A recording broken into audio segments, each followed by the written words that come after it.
Hello everyone, welcome to the official channel of Sri Ram's IAS where we cover daily current affairs with you. This is your mentor Arzu Kakkar और इस session में we'll have a look over the important articles means plus prelims दोनों को साथ में देखते हुए कुछ articles को cover करेंगे that is dated 15th of April 2023. तो आज हम क्या कवर करने वाले हैं? Here is a big list. दिखने में बहुत बड़ी लग रही है नहीं, easy हैं चीज़ें काफ़ी. पहला तो हम देखेंगे India's first ever real estate investment trust and infrastructure investment trust index has launched National Stock Exchange Indices Limited. तो इसके बारे में बात करेंगे अबाउट REITs, अबाउट InvITs और ये न्यूज़ में क्या इन्फॉर्मेशन है, क्या इंडेक्स की बात हो रही है. पेपर 3 से भी लिंक कर सकते हो, पेपर 2 से भी लिंक कर सकते हो. फिर next in news is Indian defence space symposium जो न्यूज़ में रही and will talk about it in detail that is need of the transformation और अबाउट मिशन डिफेंस स्पेस. तो इसके बारे में भी कंप्लीट हम अंडरस्टैंडिंग जो है वो लेंगे. मेंस के पर्सपेक्टिव से बहुत इंपॉर्टेंट है. लोकायुक्त पॉलिटी में एक स्टैटिक टॉपिक भी है और आप अगर लक्ष्मीकांत कवर कर रहे हो तो लोकपाल लोकायुक्त आपने देखा ही होगा, कवर किया होगा उसमें, तो उसको वापस से भी रिवाइज आप लोगों को करना है. आज आपका होमवर्क है और क्यों न्यूज़ में है उसको भी देखते हुए हम एक रेफरेंस लेंगे और फिर will completely cover Lokayukta GS paper 2. Recently, a program that is a HELP accredited agent for health and extension of livestock program ये लॉन्च किया गया है उत्तराखंड स्टेट में. तो क्या ये प्रोग्राम है, इसका क्या ऑब्जेक्टिव है, GS पेपर 2 से आप इसको लिंक कर सकते हो. फिर है next world Chagas disease day. ये क्या है, ये डिसीज़ कैसी है, कैसे ट्रांसमिट होती है, जियोग्राफिकल स्प्रेड अभी कितना है, कोई वैक्सीन है या नहीं है, तो will cover that in detail. NCERT के बारे में पढ़ेंगे आज. आप NCERT की बुक्स पढ़ते हो जो आप रेफ़र करते हो अपनी प्रिपरेशन में, तो हम बस आज उस NCERT के बारे में जानेंगे. बहुत इंपॉर्टेंट है, आपके इंटरव्यू पर्सपेक्टिव से भी ये पॉइंट मतलब ऐसी इन्फॉर्मेशन इंपॉर्टेंट होती हैं. मेंस के तो रेलिवेंस इसमें बहुत ज़्यादा है ही सही. तुलसी घाट रिस्टोरेशन प्रोजेक्ट, तो ये कैसा प्रोजेक्ट है, किसने लॉन्च किया, कहाँ से लॉन्च हुआ, तो अबाउट तुलसीदास जी, तो ये सब कुछ जो है will cover it in detail. तो आई थिंक अब आपको एक ओवरव्यू मिल गया है कि हमें कैसे हम इस सेशन में प्रोसीड करेंगे. तो चलिए फिर शुरू करते हैं इस सेशन को. और ये रहा आपका पहला आर्टिकल जिसको हम कवर करने वाले हैं. Recently India's first ever real estate investment trust और infrastructure investment trust index was launched by National Stock Exchange Indices Limited, which is a subsidiary of National Stock Exchange of India. आज market ऊपर चली गई, आज market नीचे है. ये हम देखते हैं शेयर्स में, जो अगर कोई हो यहाँ पे इन्वेस्ट करता हो मार्केट में, तो मतलब उसको कहने का मतलब है कि जब आप पूछते हो ना कि मार्केट में अभी ऊपर चली गई या आज मार्केट नीचे है, पैसा इन्वेस्ट करें नहीं करें, तो ये सब चीज़ें जो होती है कैसे पता चलती है, ये पता चलती है सेंसेस. जब हम देखते हैं ना सेंसेक्स आज ऊपर है, आज सेंसेस नीचे है, ये टर्म यूज़ करते हो आप, राइट. तो जब आपको इवेल्युएट करना है तो उसके लिए क्या होना चाहिए, एक इंडेक्स होना चाहिए. अब यहाँ किस इंडेक्स की बात करी जा रही है उसको समझने के लिए पहले आपको क्लियर होना चाहिए अबाउट REITs एंड InvITs. क्या है ये? म्यूचुअल फंड के बारे में सुना है? Similar to mutual fund InvITs है. It is a collective investment scheme. Collective investment मतलब म्यूचुअल फंड में क्या होता है, म्यूचुअल फंड में जैसे मुझे पैसे इन्वेस्ट करने हैं लेकिन मुझे कोई ज़्यादा नॉलेज नहीं है, प्रोफेशनल नॉलेज, कैसे शेयर्स लूँ, कौन सी कंपनी में कहाँ इन्वेस्ट करूँ, तो एक म्यूचुअल फंड मैनेजर होगा. मैंने पैसा दे दिया और ऐसे ही मेरे साथ के कुछ 4-5 और लोग भी होंगे, राइट. तो वो जो म्यूचुअल फंड मैनेजर है बीइंग अ प्रोफेशनल, वो आपकी जगह पे आपका जो पैसा है अलग अलग कंपनीज में इन्वेस्ट करेगा. मेरा काम बस पैसा देने का है. I don't understand the entire knowledge of it. तो जो प्रोफेशनल है म्यूचुअल फंड मैनेजर वो इन्वेस्ट कर देगा. आपने म्यूचुअल फंड में इन्वेस्ट किया, राइट. तो यहाँ पर भी सेम है. InvITs is basically a collective investment scheme. तो ये भी एक इन्वेस्टमेंट स्कीम है. पूल ऑफ आप बोल सकते हो जैसे यहाँ पर भी 4-5 लोग आए ना, तो सिमिलरली यहाँ पे जो लोग हैं वो पैसा लेके कहाँ इन्वेस्ट करना चाहते हैं, they are the one who are investors in infrastructure project, जैसे कि अभी इंफ्रास्ट्रक्चर प्रोजेक्ट सरकार रोड बना रही है, कहीं पर कोई ब्रिज बन रहा है, कोई हाईवे बन रहा है, तो ये जो इंफ्रास्ट्रक्चर प्रोजेक्ट्स होते हैं जिनका एक लॉन्ग जेस्टेशन पीरियड है, आपको जो इसका रिटर्न मिलेगा काफ़ी लंबे समय बाद मिलेगा ऑब्वियसली, राइट। तो ऐसे प्रोजेक्ट्स में जब इन्वेस्ट हो रहा है, अभी जो InvIT side is regulated by SEBI, securities and exchange board of India, infrastructure investment trust regulation 2014, right. अब वैसे ही REIT भी है, जैसे अभी हमने बात करी ना इन्विट्स की, वैसे ही जब आप रियल एस्टेट में आप इन्वेस्ट करना चाह रहे हो, रियल एस्टेट इन्वेस्टमेंट ट्रस्ट, तो वहाँ पर भी सोल पर्पस क्या है, जो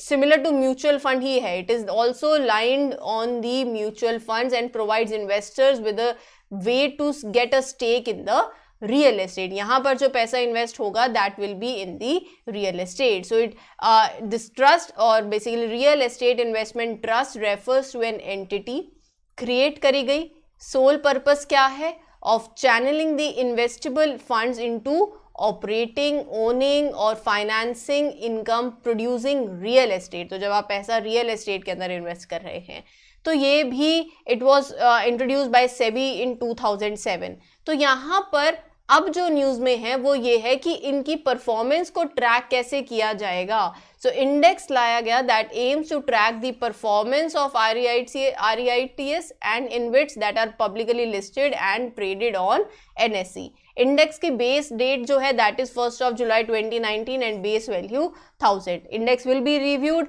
and rebalanced on quarterly basis. ठीक है, ये हो गया क्लियर। सेबी के बारे में आई थिंक सबको पता ही होगा। सेबी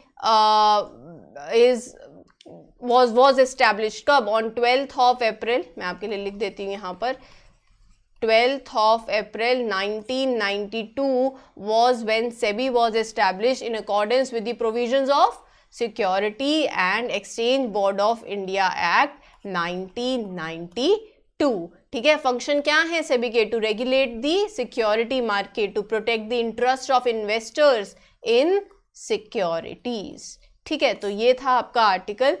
चलते हैं अगले आर्टिकल की तरफ। क्या है अगला article? Recently Indian Space Association, in association with DRDO, Defense Research and Development Organization, organized India Defense Space Symposium। इसका फोकस किस पे है वो भी पता होना चाहिए। इसका फोकस है on growing government and military focus on the space domain, और एक्सप्लोर करना दूसरे तरीकों को कि कैसे आप इंडिया की स्पेस कैपेबिलिटीज़ को एनहांस कर सकते हो। India Defence Space Symposium, Mission Defence Space. It was an event that was held as a part of the deliberations under Mission Defence Space. Effort है जो हमारे प्राइम मिनिस्टर ने launch किया है। चैलेंजेस बोथ हैं, सॉल्यूशंस लाने, सो ये इसीलिए है अ मिशन जिसका एफर्ट है टू डेवलप इनोवेटिव सॉल्यूशंस। किस डोमेन में? स्पेस डोमेन में। वो सॉल्यूशंस कहाँ से आएंगे? Through Indian industries and startups. तो स्टार्टअप्स भी यहाँ पर इन्वॉल्व है, ये बहुत अच्छी बात है अपने आप में। It is a effort to develop innovative solutions for 3 services, air force, navy और आर्मी। स्पेस डोमेन के अंदर 75 चैलेंजेस हैं दैट आर बीइंग ओपन्ड, कि मेरे पास ये कुछ चैलेंजेस हैं, लाइक 75 चैलेंजेस हैं जिसके लिए मुझे कुछ इनोवेटिव सॉल्यूशंस चाहिए based on the defence requirements in the space domain. तो यहाँ पर जो स्टार्टअप्स हैं, जो इनोवेटर्स हैं, जो प्राइवेट सेक्टर है, उसको इन्वाइट किया जाएगा to find out solutions for the problems.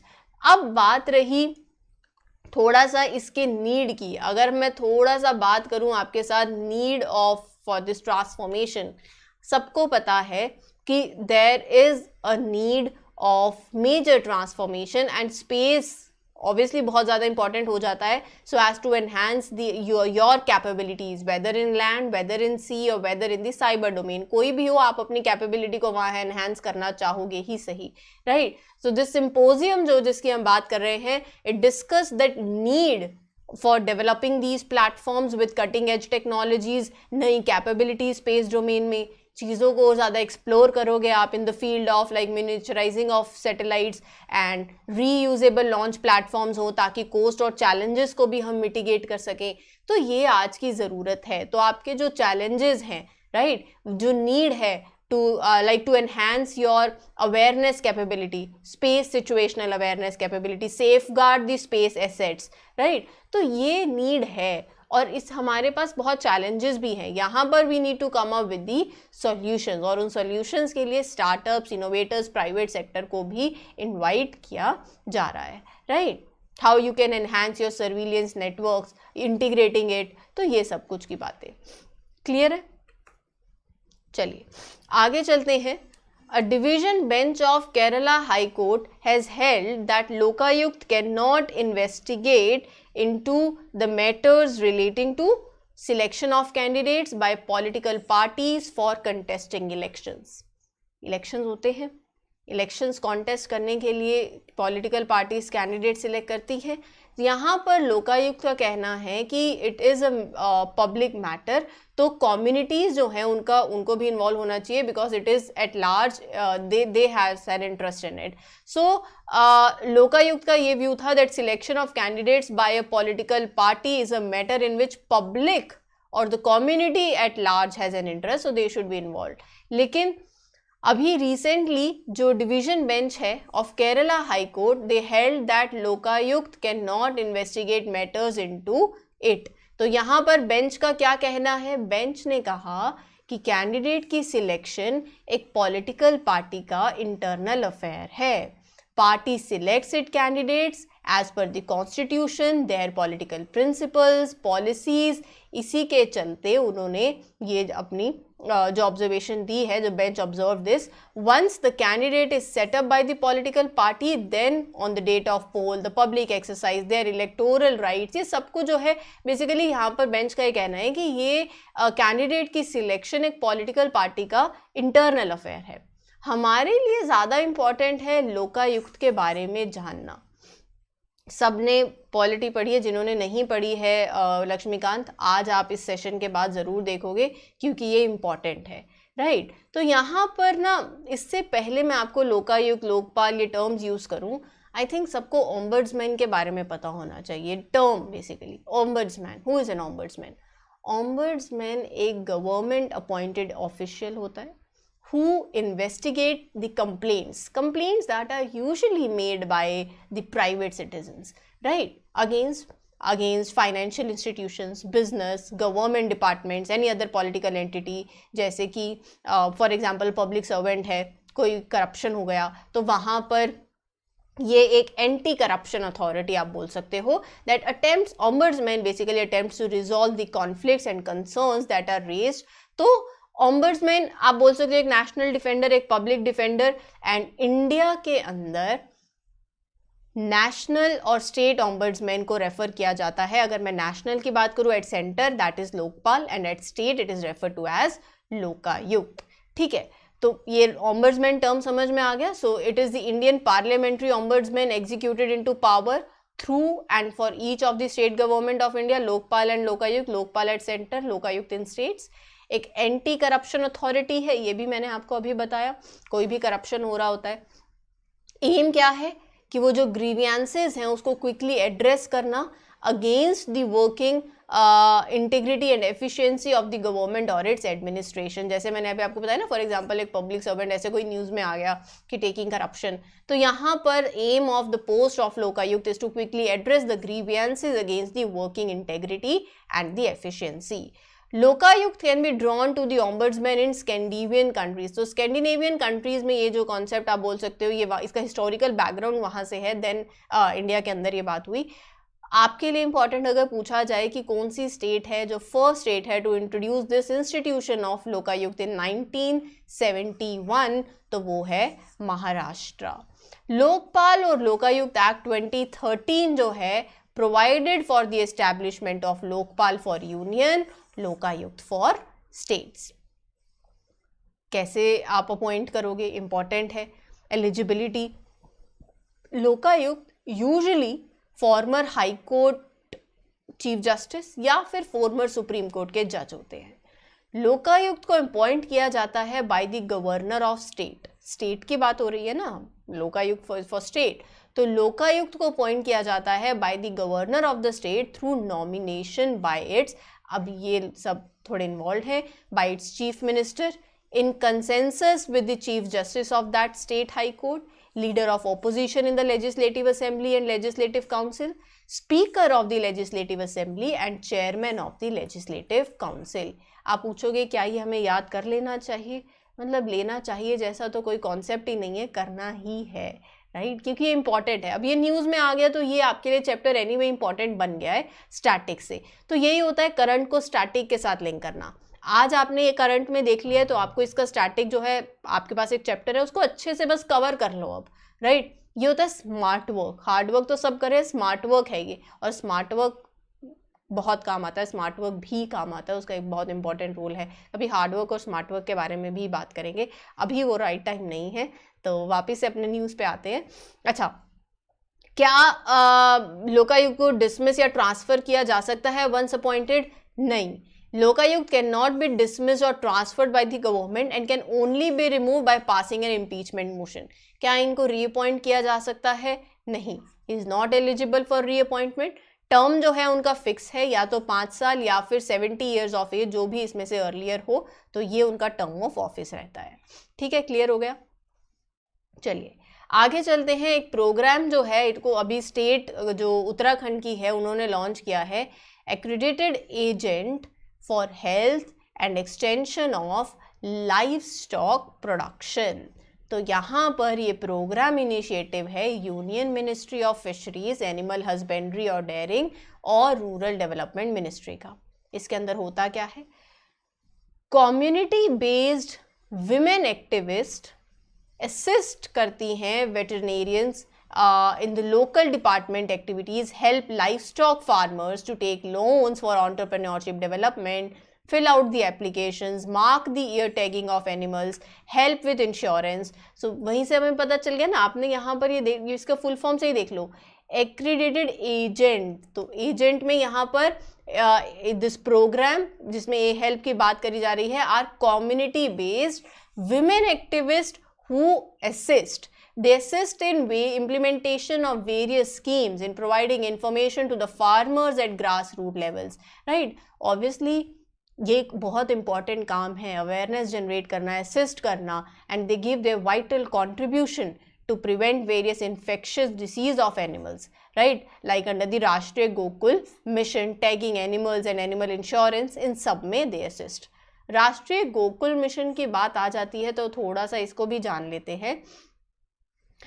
इसको इम्प्लीमेंट किया गया for the development and conservation of indigenous bovine breed since 2014 and it is continued under the umbrella scheme राष्ट्रीय पशुधन विकास योजना 2021 से 2026 तक। पर्पस सबको पता है, बोवाइंस की प्रोडक्टिविटी को एनहांस करना, मिल्क प्रोडक्शन को एनहांस करना। और अभी हमने एक शॉर्ट वीडियो भी बनाई थी, अगर आपने वो सेशन देखा हो, जहाँ पर मैंने इंडिया में जो मिल्क प्रोडक्शन है उसकी बात करी है कि कैसे इम्पैक्ट हो रहा है, डिमांड सप्लाई का कर्व क्या है, बहुत अच्छे से उसको कम्प्लीटली कवर किया है। करंट स्टेटस के बारे में बात करिए, क्या कुछ ऐसा हम इम्पोर्ट करने जा रहे हैं क्या, तो ये सब कुछ की मैंने बहुत अच्छे से उसमें डिटेल्ड में बात करी है। तो मेक श्योर कि आप उस वीडियो को ज़रूर देखें, राइट। तो साथ ही साथ राष्ट्रीय गोकुल मिशन का ऑब्जेक्टिव है to propagate the use of high genetic merit bulls for breeding purposes, right. चलो ये हो गया आपका राष्ट्रीय Gokul mission. Artificial insemination coverage को एनहांस करना, ब्रीडिंग नेटवर्क को स्ट्रेंथन करते हुए, to promote indigenous cattle and buffalo rearing, conservation in the scientific and holistic manner. तो ये सब ऑब्जेक्टिव्स हैं किसके, राष्ट्रीय गोकुल मिशन के। आगे चलते हैं, अगला आर्टिकल देखते हैं, that is regarding world Chagas disease day. WHO observe this day, कब होता है कमेंट सेक्शन में बताना, to raise awareness about this little known disease that affects millions every year. हर साल दिस डिसीज अफेक्ट्स मिलियंस, लेकिन अवेयरनेस नहीं है इस डिसीज के बारे में। It is also called American trypanosomiasis and is a communicable, पहले तो ये देख लो, ये कम्युनिकेबल पैरासिटिक डिसीज है। It is caused by parasitic protozoa Trypanosoma cruzi, तो ये बहुत ही ज़्यादा इंपॉर्टेंट है, डायरेक्ट क्वेश्चन बन सकता है प्रीलिम्स के अंदर. This is named after a physician Carlos Chagas who first detected it in the Brazilian child in 1909. होता क्या है इसके अंदर? फीवर होता है, बुखार होता है, सिर दर्द होता है, रैशेज होते हैं बॉडी पे, डायरिया, एब्डोमिनल पेन, ये सब कुछ. मेजॉरिटी ऑफ द पेशेंट्स जो दे show asymptomatic clinical course through out their life, making early detection challenging. Obviously asymptomatic होने की वजह से अर्ली डिटेक्शन जो है वो नहीं हो पाता. ये डिसीज जो है, द पैरासाइट्स कैसे ट्रांसमिट होते हैं? They are mainly transmitted by family of bugs called triatomines, also known as kissing bug. An individual can also contract this disease through congenital transmission, मतलब from pregnant women to their baby, ऐसे भी हो सकता है, from blood transfusions, organic organ transplantation, consumption of uncooked food contaminated with facial matter of infected bugs, ये सब कुछ transmission के रीजंस बेसिकली कैसे ये डिसीज ट्रांसमिट हो सकती है. It can not propagate by casual contact with the infected humans. मतलब ये बहुत इंपॉर्टेंट है कि ये ट्रांसमिशन के डिसीज मतलब कैसे डिसीज ट्रांसमिट हो सकती है, ये सब कुछ पॉइंट्स हैं. लेकिन अगर कोई कहे कि विद द इन्फेक्टेड ह्यूमन और एनिमल उनके कैजुअल कॉन्टैक्ट में आने से ये डिसीज ट्रांसमिट हो जाएगी दूसरे को, तो ऐसा नहीं है. Mostly it is prevalent in Latin America and some other rural parts of Argentina, Brazil, right, Chile, America, Panama, यहाँ सब. कोई वैक्सीन अवेलेबल है? Currently there are no vaccines available for this Chagas disease. ठीक है, clear है. NCERT has been caught recently in a controversy over deletions in various textbooks. अपने को controversy में नहीं जाना है, वो हमारे लिए इम्पॉर्टेंट नहीं है. हमारे लिए इम्पॉर्टेंट है NCERT के बारे में जानना. लेकिन स्टिल मैं आपको एक रेफरेंस दे रही हूँ कि क्या बात है, ताकि आप आर्टिकल को लिंक कर पाओ. But make sure we don't want to go into their political reasons और देयर कंट्रोवर्सी ईदर. बट यहाँ पर जो बैकग्राउंड है वो यही है कि रिसेंटली NCERT काफ़ी न्यूज़ में रही है बिकॉज ऐसा बोला जा रहा है कि we have seen the revision in the NCERT textbooks, right? तो यहाँ पर ना NCERT का कहना है कि ये जो हो रहा है it is to reduce the pressure on the students, कि वही चीज़ें जो हैं बाद में रिपीट होती है, लाइक 10th में, 12th में, 8th में जो चीज़ें रिपीट हो चुकी हैं. so as to make things more rationalized, so as to reduce the pressure on the students, ये चीज़ें करी जा रही हैं. that is टेक्स्ट बुक में से कुछ deletions, right? लेकिन on the other hand, the other party says that there are political reasons for it also. It includes like reducing, I won't say removing, it would be better to say reducing the content that is related to Mughal era and the caste system, and dropping other chapters and protests and social movements. तो काफ़ी कुछ है. लेकिन यहाँ पर वही कि why this is happening, उनका they have a different perspective so as to make things more rationalized and so as to basically reduce the pressure. But everything has two domains, so political reason भी mention जो है किया गया by the other parties, that was in news. हमारे लिए important जो है, not to go into the controversy as I am saying it again, we need to understand about NCERT once. National council for education research and training, सब ने पढ़ी होगी full form. आप सब NCERTs कवर कर रहे हो. जो नहीं कर रहे हैं आप एक ब्लंडर कर रहे हो, क्योंकि बेसिक जो है आपका वो NCERTs जो है वो स्ट्रॉन्ग बनाती हैं. सो मेक श्योर आप NCERTs अपने 6 to 12th और 8 to 12th जैसे भी आपकी जो भी स्ट्रैटेजी आप फॉलो कर रहे हो अपनी प्रिपरेशन के लिए, लेकिन NCERTs जरूर पढ़ो. जैसे हिस्ट्री की, जोग्राफी की NCERTs हम बोलते हैं पढ़ने के लिए. So NCERT is the autonomous organisation जिसे 1961 में सेटअप किया था by the government of India. किस लिए? To assist and advice the central and the state government on the policies and programmes. वो प्रोग्राम्स उन पॉलिसीज पे एडवाइस करने के लिए जो कि होंगी for the improvement, qualitative improvement in the school education. Major objective NCERT का है to promote research in the areas related to school education, prepare publish model textbook, सब पढ़ते हो, supplementary materials, newsletters, journals, develop educational kits, multimedia digital materials, organising even training for the teachers pre service and in service. कैसे आप education को और ज़्यादा innovative कर सकते हो and disseminate that innovative educational techniques and practices make collaborations and networks with the other departments, universities, NGOs.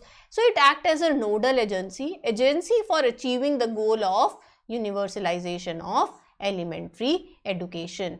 तो in addition NCERT एक इम्प्लीमेंटिंग एजेंसी है for bilateral cultural exchange programmes with other countries also in the field of school education. तो ये है आपका NCERT के बारे में.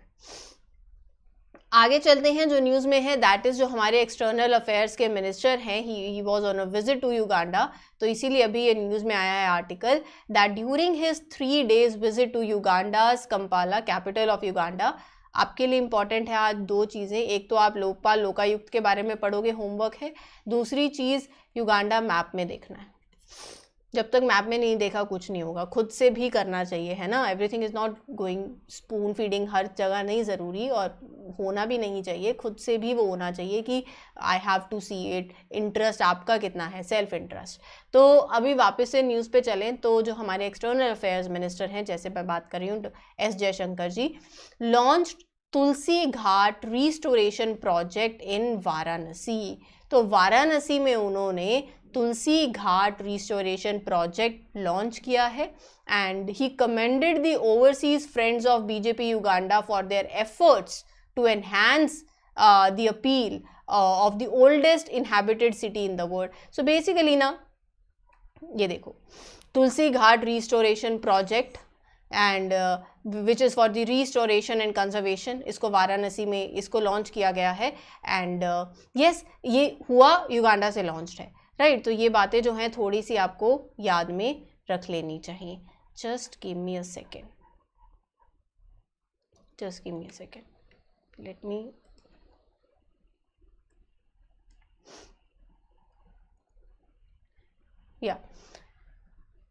It is an initiative of overseas friends of BJP and Uganda. Overseas friends of BJP ऐसा नहीं, मतलब मैं जैसे हमारे यहाँ पे बीजेपी अभी रूलिंग पार्टी है, लेकिन वहाँ पर जैसे आपकी पार्टीज जो दूसरी कंट्रीज़ में अगर उनका रजिस्ट्रेशन होता है या कोई विंग है, right. So overseas friends of BJP, so it is an initiative of overseas friend of BJP Uganda so as to contribute to further beautifying the oldest living city in the world. Tulsi Ghat is named after the poet Tulsidas who lived there while he wrote Ramcharitmanas and Hanuman Chalisa जो उन्होंने लिखा. Earlier Tulsi Ghat was also known as लोरक घाट. ये ना पता होना चाहिए क्योंकि कभी कभार टर्म चेंज करती जाती है और हमें ऐसा लगता है हमने तो ये पढ़ा ही नहीं है, बट इसीलिए पढ़ा आपने सब कुछ होता है. वो होता है कि बस अलग अलग टर्म्स होते आती हैं कभी एक ही चीज़ की, तो हमें ध्यान में नहीं रहता, राइट. तो ये था आपका आज का सेशन. मैं इस उम्मीद के साथ कि आपको सेशन अच्छे लग रहे हैं. All you need to do इस सेशन को लाइक, शेयर, चैनल को सब्सक्राइब करना तो बिल्कुल मत भूलें. This is your mentor Aarzoo Kakkar signing off. Will meet you in the other sessions. Till then take care everyone. Good luck, good wishes and don't forget to do your homework as well, right. Thank you.